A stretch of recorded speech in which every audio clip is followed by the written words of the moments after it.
Жамбыл облыстық Арай жастар газетіне жаңа басшы тағайындалды. Бұған дейін осы қызметте болған Масат Әшімұлы Беріктің зейнетке шығуына байланысты басылымның тізгінін журналист Дәулет Төленді қолға алды.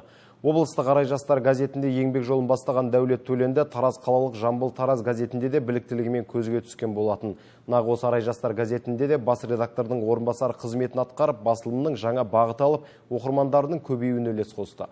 Бұдан бөлек бірнеше республикалық басылымдарда еңбек еткен ол қаламы қарымды журналист екенін дәлелдеді. Сонымен бірге біршама уақыт Астана қаласында Ішкі істер министрлігі медиа орталығында бас директордың орынбасары болды.